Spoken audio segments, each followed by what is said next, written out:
Yeah. Hey, we'll see what the turnout is today. I'm going to pull up the notes though.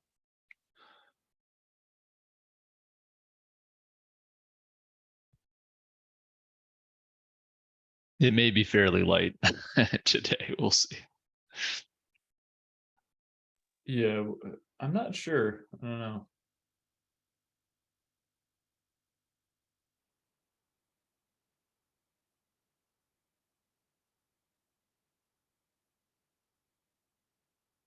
You volunteered to be a scribe, but that might be difficult. So I guess we'll see.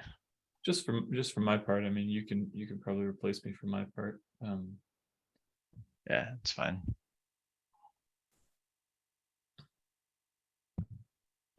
Hi, friends. Hey, Pete. Morning. Hey, Is it cold in the Hey, Joe. house? Just in my office. It's really Nice. like it's cold weather, and I just when I'm not working in the evening, I just shut up my office and turn the heater off, and then I come in the morning, and it's like, yeah, you can't see, but I'm wearing a blanket as well. Nice. Old man over here. No shade. Yeah, all good. Yeah, weather's getting nasty. It's supposed to almost get a foot of snow tomorrow, I think. So it's gonna be a white Christmas for us, I think. Yeah, I heard there's like a bunch of cold weather coming down, like most of the country. Yep, it's gonna be interesting. Where are Yeah, you based again? I'm in, well, Detroit area, just north of Detroit. That's right. Yeah. Todd's in Canada, Sky London area. So National. well, I'm not sure what the turnout's gonna be, but I guess we'll do our best. I think Todd's got quite a bit of stuff to kind of talk through and kind of demo, I think honestly. And I guess I'll let him get started. I guess we can go, and if we have to recap when someone joins, we can certainly do that. I think we still have the notes here, so we might as well, take advantage of that. Here's Dan, perfect. And then yeah, we can just follow up with any, I guess, required tasks after that. But, hey Dan, morning. Hey, how's it going this morning? Wonderful so far. How you doing? Not too bad. Good. Just post the meeting notes again. This is just our special client side focused meeting today. So we just decided, since we're so close to the holidays, that we would just do a more focused one. Client side was a very hot topic at the last community meeting. Todd and Pete has done quite a bit of research over the last 2 weeks or so, and have a lot of, I think we have a lot to talk about. A couple questions that we would like to, kind of chat through, and then, if we come to some kind of consensus, we can start working on, like, finalizing the OFEPs and the spec changes required to kind of bring it to life. So I think that's where we're at. I think we probably have enough to kind of get going though. So I think hand it over to Hey, Todd. can I make a suggestion? If Todd's going to be doing a lot of the talking, but he's also signed up to be scribe, should we switch that out so that he's not like Yep. doing it. I think I can go ahead and do that today. Because I don't know how much I'll add to the client side conversation anyway. So I'll just listen and try to take notes. So yeah, I'll update that to myself. okay. So, yeah. Well, yeah. How many do we have here? Okay. 7. And let's wait till 5 after, just in case. All right. I guess then your action items then, while we wait, is to add yourself as a participant. I already started adding Todd, but everyone else is responsible for themselves then, I guess.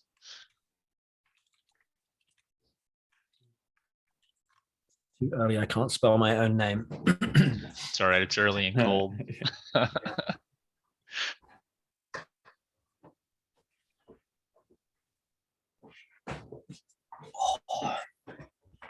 Hey, good morning, Kavindu. Morning. Not sure. I'll repost the notes if you want to jump in there quickly. Okay, it's 5 after, so yeah, let's get started. So I'd like to yeah, so the main focus of this meeting, like we said, was really just going to be client side. I added the title to be the client side holiday special, so we can talk about all that kind of stuff. I wanted to quickly go over like a little proof of concept I had based on the open issue in the spec. I will link that right now. We kind of have basically an issue in progress. I'll put it in the chat, and then maybe Mike, if you want to add that to the doc. So this is kind of this is kind of an in progress look at some of the decisions we've made thus far, and that we think we might need to make, and notes. Justin also linked notes on the mobile use cases, which also could be relevant. I mean, I think we probably first want to think mostly about the web client for browser-based JavaScript, but also, you know, there could be tie-ins for Kotlin on Android and for iOS for Swift. So it's just good to keep in mind those platforms as well as we talk about the client. Like I said, I don't think we need to figure out mobile 100% right away. I think that's probably a little bit more down the road, but I also don't want us to paint ourselves into a corner. So that's kind of the positioning I'm taking, is have mobile in sight, but yeah, not necessarily make it a first class target right now. Maybe we'll get into the details, but like I definitely be interested in figuring and like digging into that as to like where we draw that line and why we wouldn't, what we mean by considering it versus supporting it, all that kind of stuff. But I don't want to derail you. Yeah, well, I mean, no, that's okay. I think that's what the purpose of this meeting is, to talk about that kind of thing. So my concern really is that I don't think we've had a lot of input on mobile, and I'd love to get more. It looks like that may be changing with Spotify's involvement, that they have a Swift client. So that's, you know, maybe that could change. But I don't see, so far I haven't really seen any evidence that the kinds of decisions we make right now in the web would be potentially problematic for mobile clients. So that's kind of my reasoning around that. Yeah, I think the only thing I think it's kind of the same as client side. I think the thing that came out of the last conversation we had with I think with Dan was the kind of the idea of like performance and like battery life and stuff like that, which hadn't occurred to me. I've never heard anyone talk about that, but it totally makes sense. And you have to be more aware of like the possibility of no network connection at all. But like, yeah, okay. I feel like, Yeah. I guess I'm on the same page as you, that like we can be pretty confident, but not 100% confident that it's like we're covering off the mobile use case, I guess. Yeah, I think I'm really looking forward to the conversations with you, especially with Spotify, to get more information here. And I mean, they even have a Swift SDK that they've implemented over our existing spec. But yeah, I'm very interested in that. I could be wrong, so I'd like to vet that out certainly before we commit to anything in the spec and do a release. Talking about JavaScript, I'd like to have more visibility there and some official documentation on our position. If we can't, you know, with high confidence release a spec that we know will support mobile use cases, at least we can say we think it will be compatible with them. Yeah, that's my feeling on that. Anyway, I'll hop into the changes. So basically the POC I have is just kind of done on top of the existing JavaScript SDK. And there's really only a few things to highlight.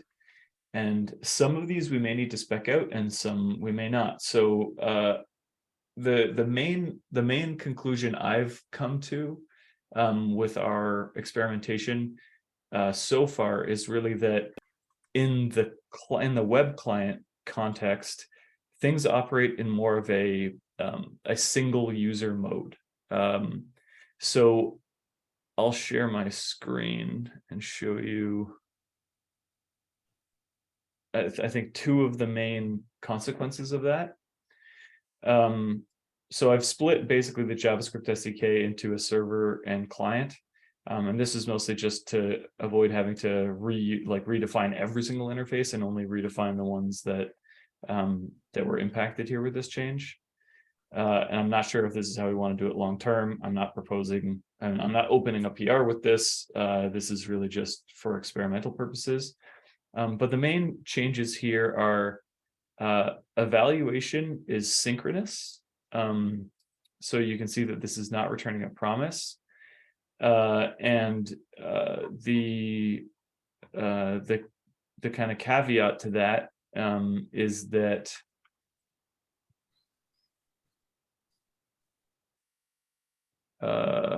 set context on the OpenFeature SDK is now asynchronous, so it returns a promise. This isn't something that I think we necessarily need to spec. I mean, there's existing SDKs that do async evaluation and some that do sync evaluation. But I think for the case of JavaScript, what we've seen is that every single vendor SDK we've looked at has done synchronous evaluation. So we don't want to kind of be out of phase with that. It makes things like React hooks much easier to write. It reduces the amount of loaders and spinners you have to do all over the place as you kind of await responses. And the other thing is, again, because we're kind of working in the context of a single user, there's not really a need to do as much dynamic evaluation with whatever source of truth you're concerned about. You can kind of do that evaluation given a particular context up front, store all those flag values, and then just return them synchronously from basically a map. And that's at a really, really high level, that's how a lot of SDKs kind of work. So again, as a consequence of that, you have this idea that like a context is more or less static for a client SDK. So that the context would, might be a user. But when that context is updated, then you have to do a kind of fetch or a resync, right? So if I added a new attribute or I logged out, that means I have to mutate my current understanding of my context. It may involve calling a backend and then getting all those flags again. So the way that I've kind of proved out handling that is by on the provider adding this additional kind of hook, this handler called on context change. And so on context change basically says, okay, I see that the context has been changed. So my user's changed, a new attribute has been added, whatever. I'm going to do some action to reconcile that with my backend. So in the case of the launch darkly provider I've POC'd, that means calling identify. With the flagsmith, POC I've done, it means calling set traits or identify on their SDK. So that's kind of what resynchronizes, the current evaluated flags with the new context. So I can show you what that looks like in a provider. I just use launch darkly. Like I said, I've implemented 3 providers here. So there's a launch darkly one, a flagsmith one, and a flag D1. But you can see what actually happens here is I've implemented this on context change function, and basically we call this .client .identify. So this is the launch darkly client, and we do that with the new context. So the way that this looks like from an actual application author perspective, on certain with certain events, so this is like the logout click. I set my context. I remove some properties. Same with on login. I set my context. Now this is all, you're not using any kind of like higher order React SDK or something like that. It's all pretty low level JavaScript. But you can see that I can now await this context set. It's asynchronous, and it is associated with doing some kind of mutation in the back end. So this is a potentially expensive operation. It's also, in terms of IO, it's also not one that you would want to call all over the place. And it does kind of set the state, it sets your context kind of globally, a concept we already have. It just does it associated with a promise now. So I can quickly demo how this stuff works, what it looks like.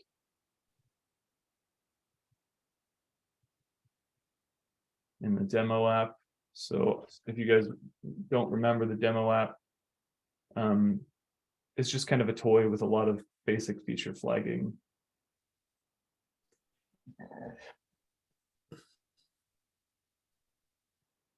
So here we have flag D. I can choose it, I can change a value here.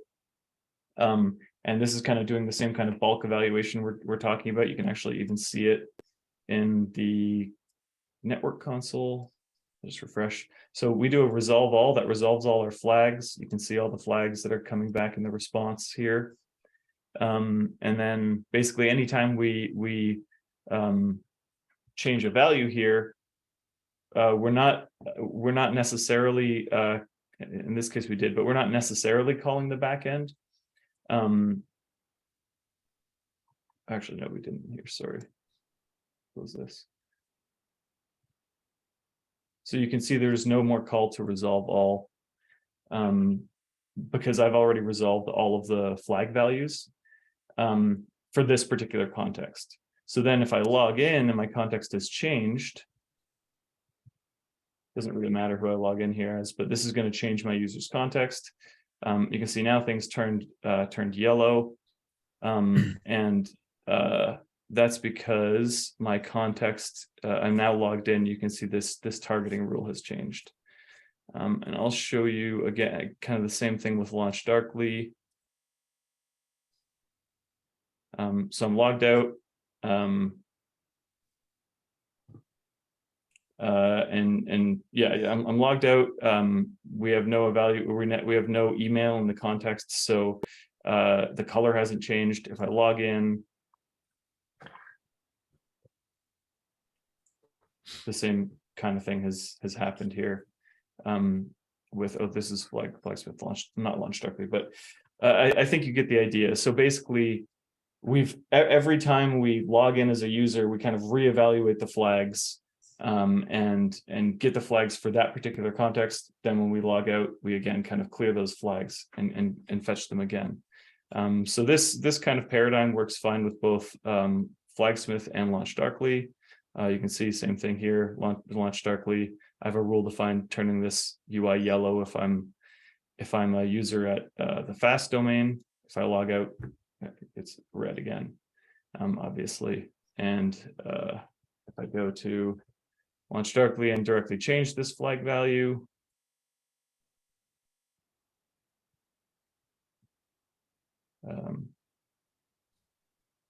sorry, I changed the wrong value here. So this is the targeting rule I was mentioning. You can see where we're looking at the email and returning yellow if it's populated, but I can also just change these values statically.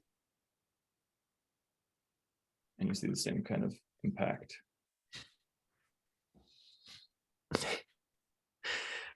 feel like this is one of those mental puzzles where yellow is labeled green and green is labeled.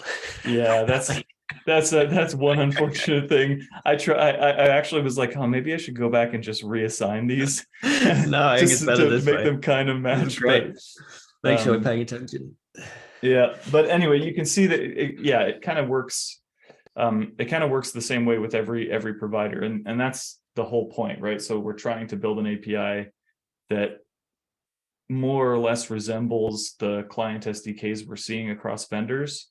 The last thing I guess to mention is we also implemented closure.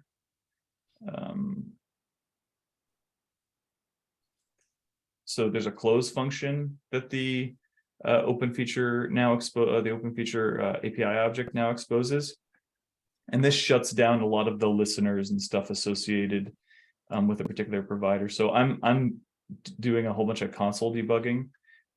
So in the case of Flagsmith, you can see, we're getting this change event every few seconds because of the way we set up the polling to get changes in the API.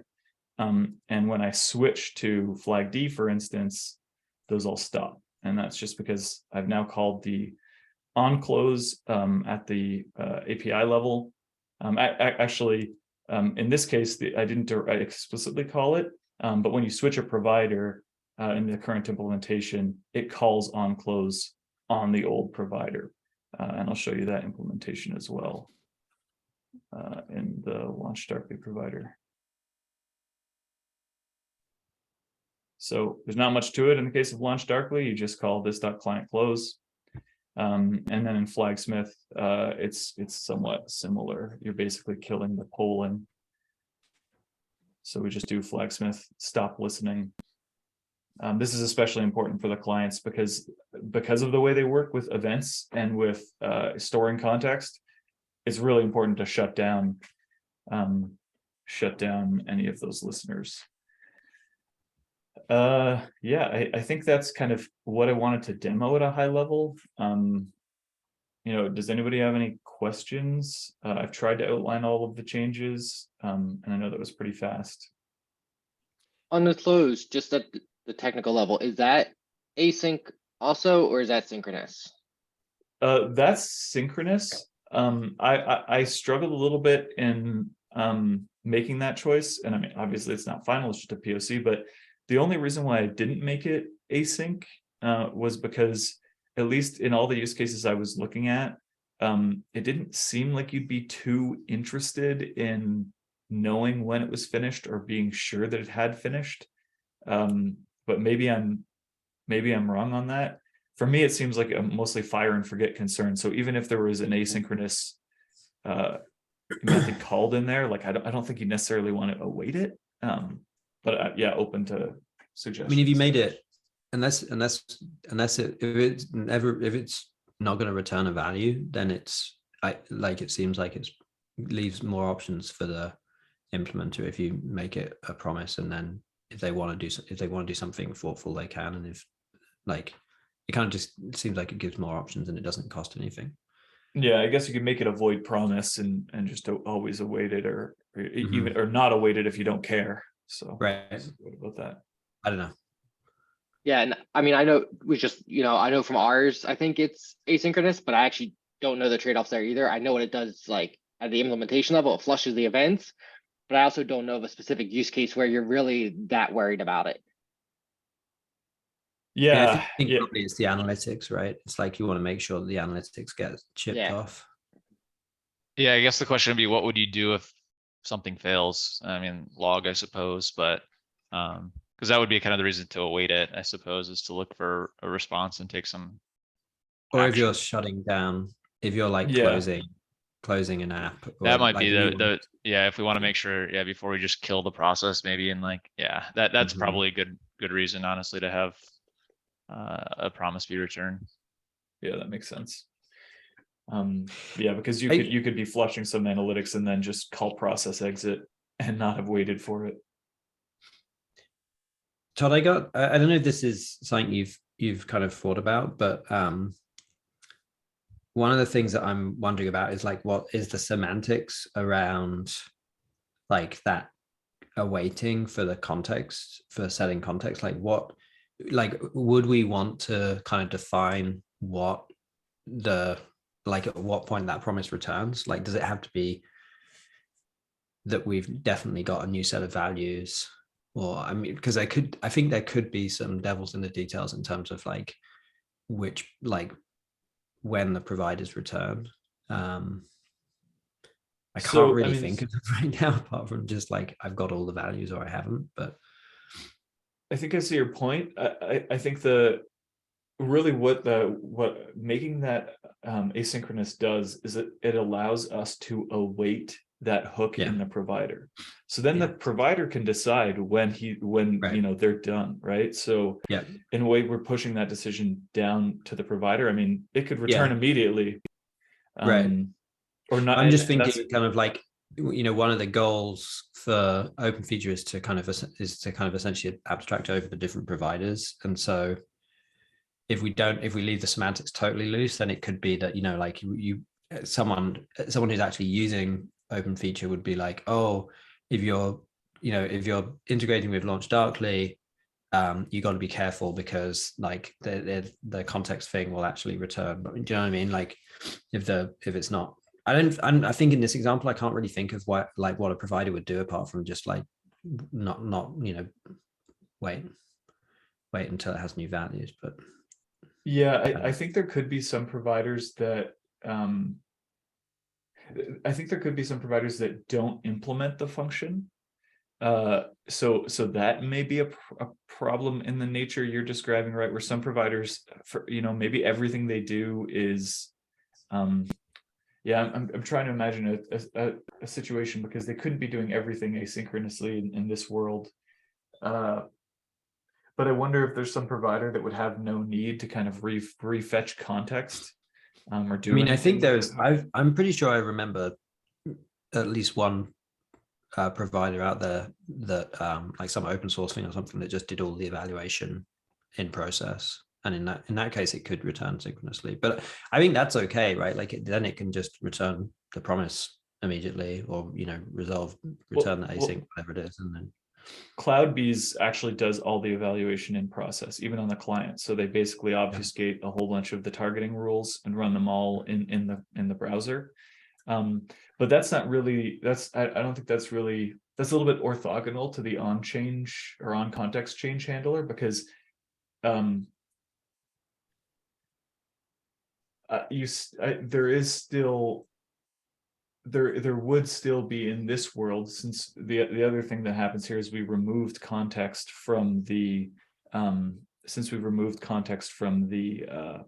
evaluation methods. There is still a need for a hypothetical CloudBees provider to kind of maintain a state of that context itself, and then feed that into its individual evaluations. So it wouldn't be doing anything asynchronous as far as I could tell in the on context change, but it would be clearing that context synchronously. Yeah. I think now that you say that, I think that's the semantics that we want to kind of require, is when by the time that promise is resolved, or that async call is, I keep on talking about it in the specifics of JavaScript, but the async thing is returns, the guarantee is that the next call to like evaluate a flag is going to take that context into account. Right. Yes, I think that sounds kind of like an obvious thing to say, but I think we should spec that.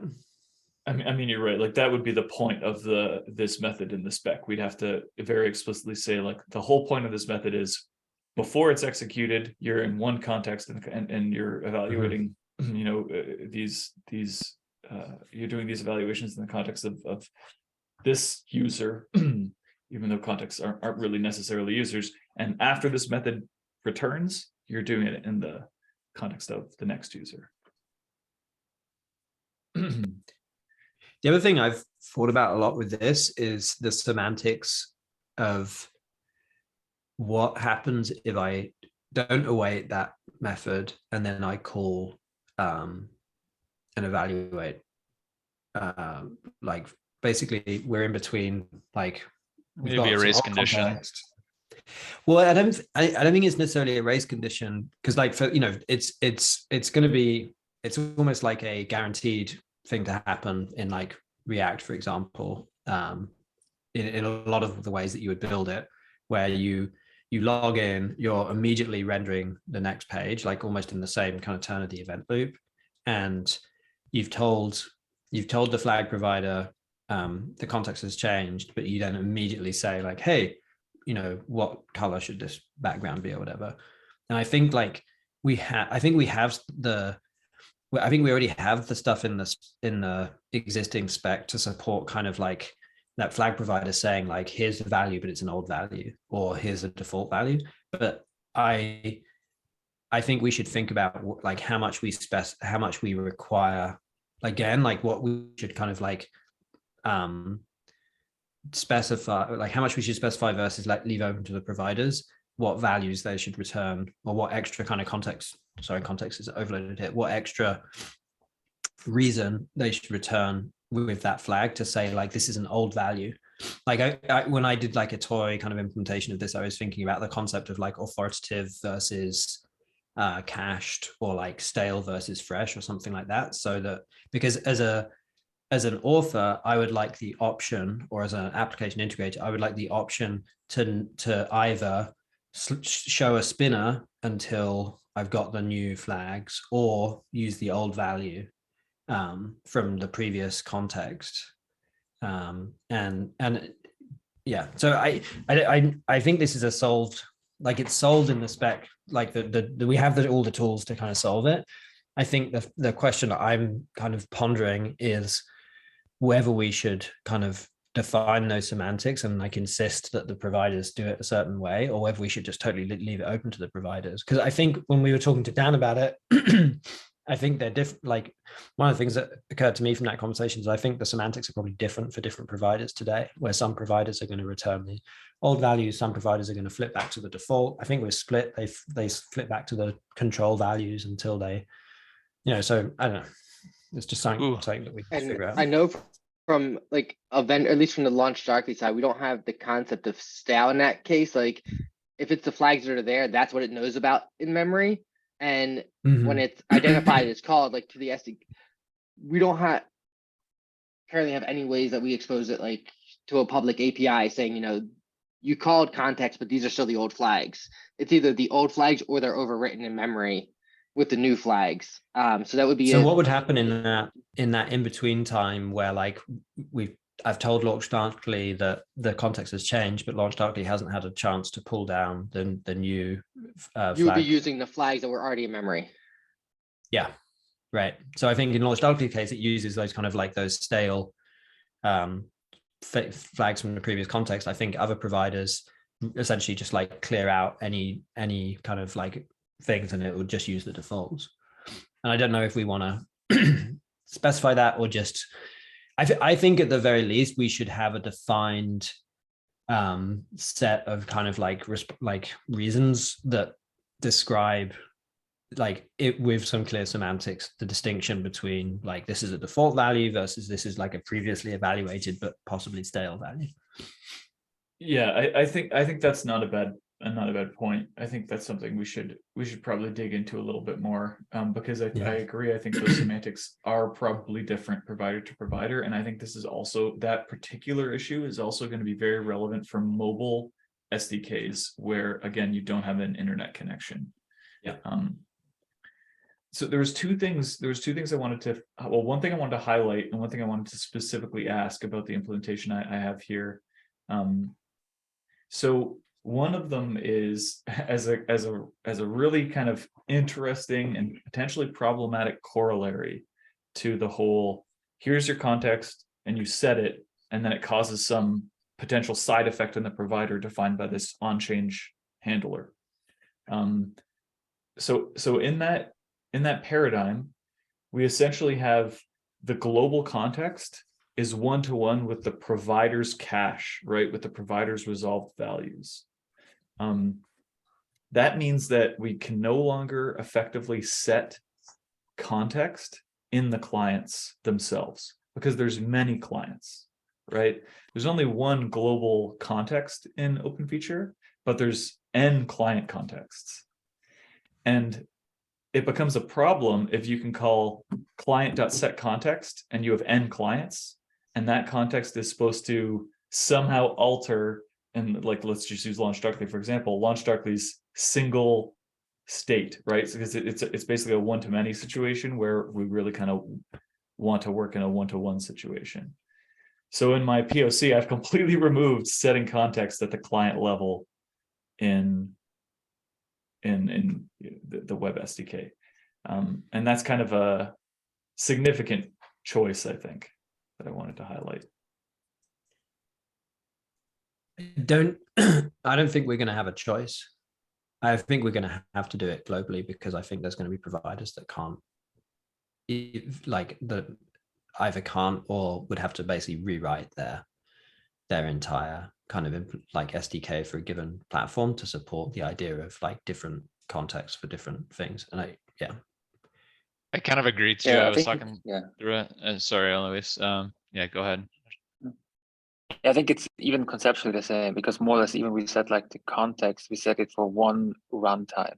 And in this case, we just have millions of runtimes. So technically setting the context for like one execution, and the entire runtime on the front end is conceptually the same.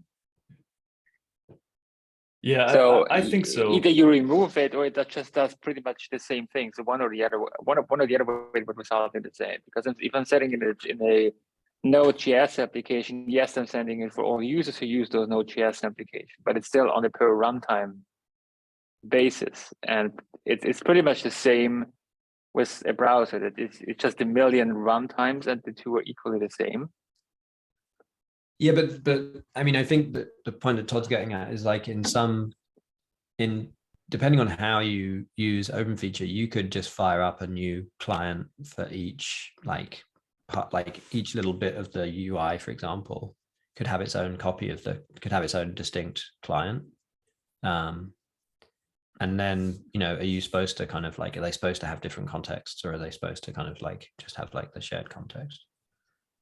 So you mean if you have like, say, 4 or 5 UI components in a web browser, each of them spins up their own, okay, and then you don't have a global one, which would still be a browser-wide context. Mm-hmm. Well, you would have the browser-wide context, but what you couldn't now do is have the client scoped context, right? Because then things get messed up, because you still only have one state in the provider. So you can if you had then instantiate 5 clients, one for each component, like you're saying, how do you reconcile those individual contexts with the singleton context that is basically represented by Flagsmith's state or LaunchDarkly's state, or the flag D client state? I don't think you can reconcile it. It seems like, I mean, one way that we were talking about how you could potentially look at it is like server in a lot of cases is like multi-context mode, if you will, or something like that. And it makes sense to have these like different levels of like merging context, because like it behaves differently. On the client, it's like single context mode essentially, and maybe only allowing it to be modified in one place makes the most sense. I can't really think of any like limitations to that. I mean, there could be a few benefits to doing it at the client side, but I think the benefits, the perceived benefits there don't really make it worth the additional headache that we'd have to take on. But I'm not sure how everyone else feels about that. Dan, do you have any takes on that? Have I clearly articulated the problem? I was listening to it, but not entirely getting, like, I get the runtimes there, but the one-to-one mapping. So, and I don't know if this is just because I had the LaunchDarkly view of the world, so I haven't done a ton on OpenFeature overall at testing all the different pieces. What it sounds like is the theory of, you could, in the OpenFeature client, you could have multiple clients, and if they pointed to different provider, like that provider is global, so different clients could be changing the context at it. To me, I mean, it gets back to the same concept of, like, I mean, at least from the LaunchDarkly, centric point of view of that, there is that if it would be the same as it's not providing that set context API, people are going to be changing it all over, and especially if it's in different parts of like a front-end application, you're probably going to be in for a bad time if we have that global state there and multiple clients changing it. I can guarantee that will cause at least performance impacts for people using LaunchDarkly, because I don't know how we would handle that at a perspective of like how to educate users for it.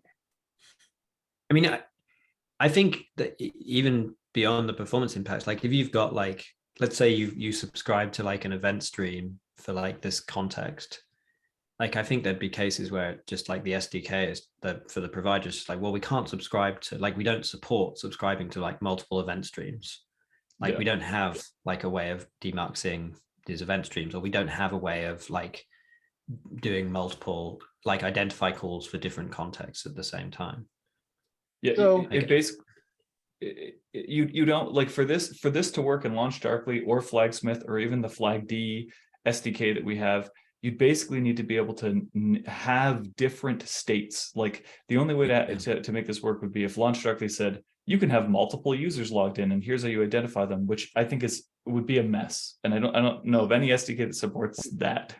We our direct SDK doesn't, but we do have, I guess they would just have to implement our provider multiple times. So we have a number of customers that do use multiple projects on a single front end, especially if you're talking micro front ends. But that to me would still be the one-to-one kind of mapping. So, and that would be supported today is my understanding. I think there'd be some providers that wouldn't be able to do it. To have like just a totally different, it's a totally two different, like in the same runtime, two totally divorced kind of things. No, I don't think I think we should even, I think what we really need to do here, I mean, we are obviously this like smaller group discussing it, but as this affects every provider out there, I think this deserves an OFAP, and we should actively ask all providers to comment on whether this is going to work for them or not. I think this is such a substantial decision that needs to go beyond this group here, and we should really drive consensus amongst all providers. I mean, I think that's true for all of this stuff, really. Yeah, I think this one deserves its own OFAP, though. I think, like I was saying the same thing to Mike earlier, like this particular thing, we need to, I think, have a dedicated discussion on and some kind of consensus. I am of the opinion, and I haven't heard much disagreement. I think I heard mostly consensus here that we probably want to have a more opinionated take on this in the client and say, context is global.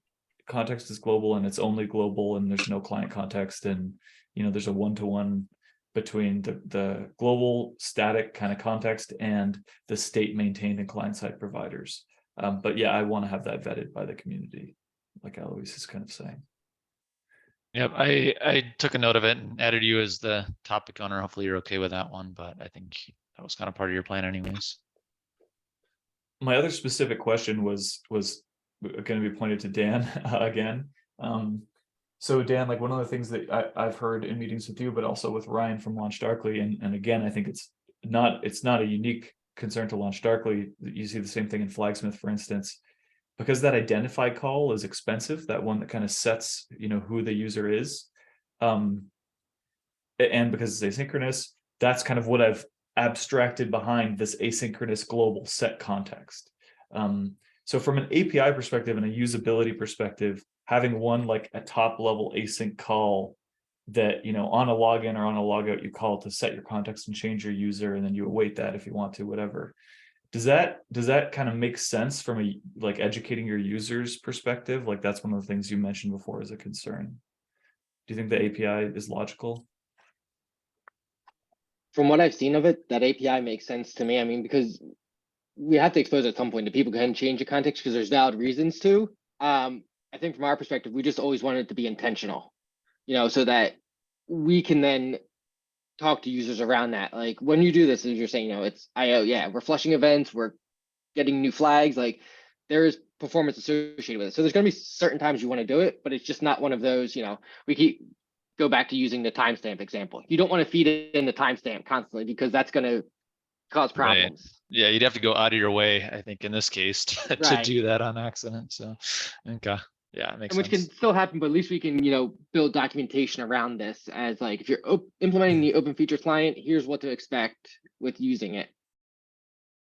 Yeah, it could definitely be like an anti-pattern too to do something like that. And that could be even on the OpenFeature side. We could document that. That's interesting because I was going to ask about like whether we wanted it to be set context versus update context and have some kind of like merging thing, but maybe set context is good because it kind of it implies more of like, this is this kind of big heavyweight thing. You don't want to just kind of like, oh, something changed, let me just throw it in the context, or something else changed. You want to kind of like make it a more kind of like not complex, but a heavier I would look thing. at it as kind of like the HTTP methods almost. It's like a patch versus a put. A put, you're just overwriting everything. That's kind of what set is to me for that. Like set, you're wiping out everything, and this is a bigger thing than just updating. You're like, well, I'm just incrementally adding info to it. Yeah, okay, that makes sense. It looks like Eloise has to jump. Do you want to just do something real quick with that? This was meant to be like client side specific, but if you have a really quick update or something you want to talk about, you could do that really quick before you jump. We can do it in another meeting as well. So just to make sure that but now that we were speaking about it, we have filed the initial request going to CNCF incubation. That is out there. There are some topics to fill out on the proposal. You can see the proposal. Some bits and pieces are missing, and we are still looking for volunteers to support this activity or parts of it, if you're willing to. That's pretty much everything I wanted to say. But we already scheduled, so CNCF has put us into the backlog and looking for a TUC sponsor right now. Cool. End of Okay. announcement. Thanks. And slightly related to that too, I did update the project roadmap with some high level issues. This is on there already. And so we can start using that as a way to kind of branch off to other things and hopefully make it a little bit more clear what we're looking at. But cool. Yeah. So the last thing I'll say, because I think my piece is done. The demo I showed is not committed anywhere yet, but I can find a way of doing that now that people have kind of seen it. The thing I didn't mention, which I probably should have mentioned up front, is that obviously all the client side flags, like the color and the message and stuff like that you're seeing in the demo app, are now actually client side. Before they were being evaluated in the server and polled. So this is a fully client side demo now. Soon I'll kind of update the playground with these POC providers, and then people can take a look more into the code if you feel like it and see how these APIs look. So I can follow up with links once everything is kind of committed, and you can take a look at it. I think that's it for me. So yeah, Mike, if you want to move on. Yeah, I mean, none of these are super important, but they're all kind of related to client side. So the more I kind of thought about this topic, the more I was like, we've been calling it client side for a long time. Maybe that's fine. Maybe that's the terminology that kind of the industry expects and understands. But really, to me, it seems like we're almost thinking about it as like kind of multi-context mode, which is typically server, and like single context mode, which is typically client. But you could definitely, in some situations, maybe want, maybe like even PHP with like Tom's example about, it's like basically the context lives for a single request. That request is looked up every time. Maybe that wants to do like kind of a bulk evaluation at the beginning of the request and then just have access to synchronous methods, things like that. So I'm just kind of wondering if maybe we wanted to think about it in a different way. It's just kind of maybe a thought experiment. It's not something we need to commit to or anything, but just maybe a way to look at it. Maybe that also helps when we define the spec. It's like in this context or mode, this is the expected behavior, and then in this way, it's the inverse or something like that. And typically it is kind of the inverse, I would say, because of that context change. That's why I like the set context or asynchronous client side, but synchronous server side, because it's like the different way of kind of like shifting our thought process. So just a kind of a general, thought as we were looking through this topic over the last few weeks, and just wanted to throw it out there as something to maybe think about. The only thing I can see with that, like just off the top of my head, and I don't think it's just Launch Darkly that calls it, client versus server, is all the existing documentation, probably across vendors. Yeah. So we may want to also have a bigger conversation there because, if it's a mismatch there, it can get more confusing. So other than that, yeah.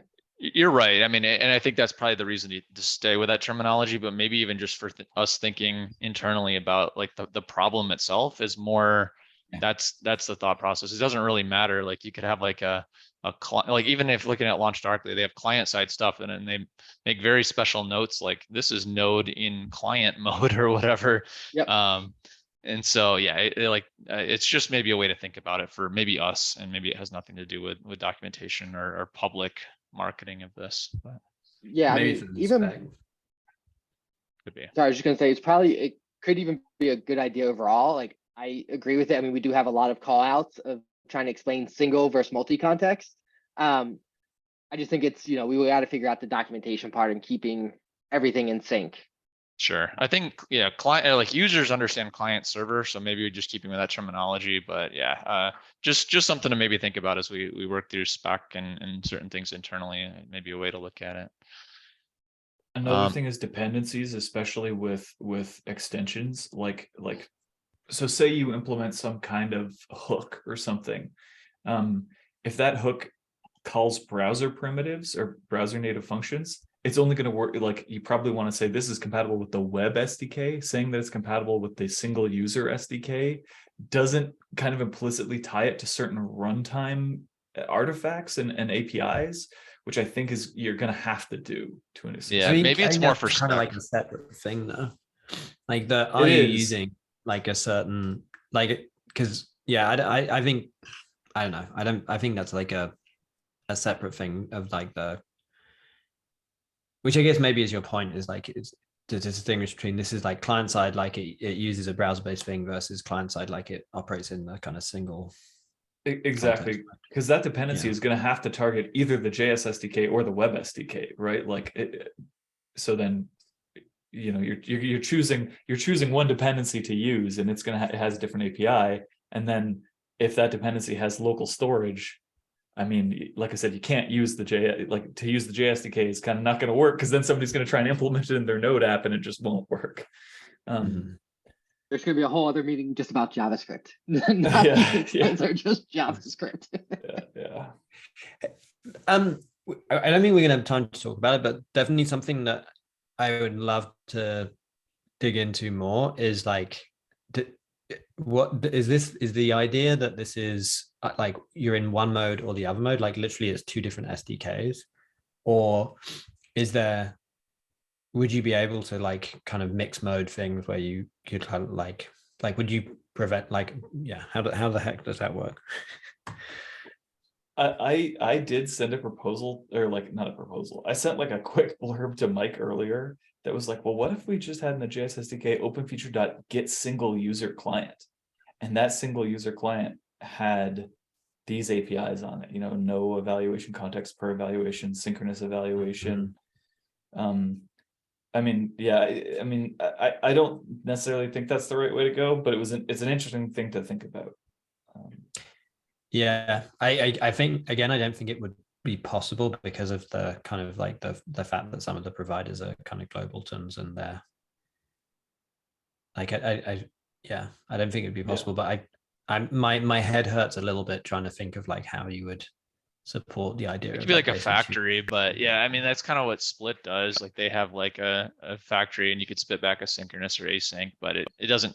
I don't know. You'd have to kind of play around with it. It may actually be easier to maintain and stuff if we're able to have two separate ones that share, like the implementation pieces, but like the interfaces are kind of clearly separated. Maybe nice, but yeah, I think that's something Todd's going to experiment with. Definitely open to talk about it. Then the other initial one I see is people being on like the multi-context side and calling that single context API, which depending on how it's implemented, then a lot. What happens? That's a lot of what exactly I get back to is always like the user experience at the end. We can do a lot, but I'm always worried, how are users going to implement this? Yeah, I think having two separate like packages in like the Node world could be cleaner, or some other NPM world could be a little bit easier to understand. But yeah, it's something we can kind of consider through OFAPs and experimentation, I think. It would be neat if there was some way for us to still allow a provider to be like a universal provider and not kind of force everyone who supports JavaScript to have to provide two different JavaScript things. Like even if it was just a different set of method calls or something, I don't know. I think that actually might be possible. I think that might be possible with some of the ideas I have, but I'm not sure. I mean, it would be something we could POC. The other thing I wanted to mention is that a lot of the stuff I talked about today and implemented in this demo, like on close and on context change, are potentially valuable in the server. Like you could have an on context change hook potentially in the provider. I mean, the client mismatch still becomes a little bit of a challenge, but definitely on close. But some of this stuff could be valuable on the server anyway. I think all of the on-close would be that, like, if you're thinking about, like, if you really do care about those analytics events, then the on-close would be helpful for processes being shut down, particularly if you're, we're a cloud native doodad, and cloud native things get shut down all the time. Yeah, you're right. And Yeah, sorry, and the other thing there I is didn't definitely. Sorry, go ahead. Well, I was going to say the other thing I didn't actually explicitly call out too, because it's been there for a while, is the event handling. So the event handling is also valuable for the server. So I didn't explicitly show you that, but like the way that this works in terms of like we made a change in the back end and then the UI is updated, is you're subscribing to events. That's also totally valid in both the client and the server to change event. I think there is also, I think it would be pretty rare, but there is definitely scenarios where the server context would be static, right? Like if you're not doing anything user-based and you're just doing like infrastructure level, like, like canary releasing on a, like across a fleet of servers or something like that, then you still want feature flags. You still care about the context, but the context is like, what's my host name or what's my IP address or something like that, rather than like which user is making this current request. Yep. All right. So we're getting pretty close to the end of the hour. I did want to mention real quick that I did create like a high level client side feature flag issue. It's on the roadmap.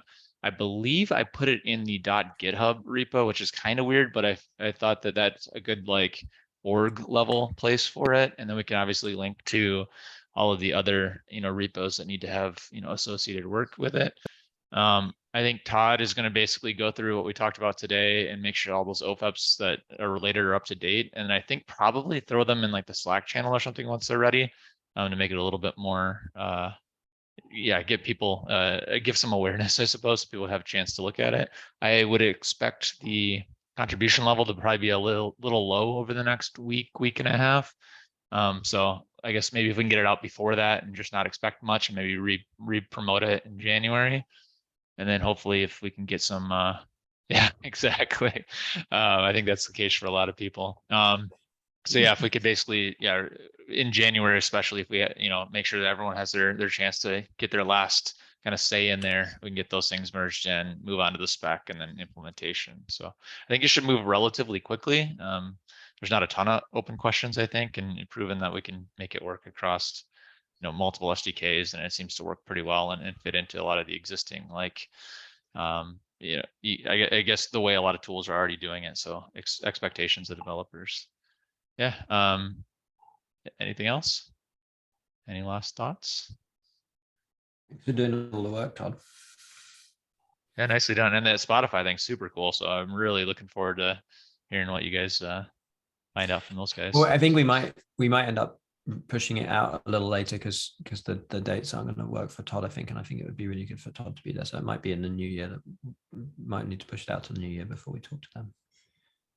And I'm still trying to line up calls with Split and Cloud Bees, and we're going to talk to Thomas at Go Feature Flags too. But yeah, it's a really kind of bad time of year to be trying to get people to join meetings that they don't want to join. I mean, for me, like, it'd be like, well, why? Like, this is like the relaxed time of year when you want to just have a 1 hour nerd out about like client-side feature flags, but apparently I'm a bit of a weirdo. Yeah. Well, yeah, good luck with that, and appreciate you making those connections and everything. So yeah, awesome. Well, everyone have a nice holiday. If we don't see you, I'm sure we'll talk in the new year.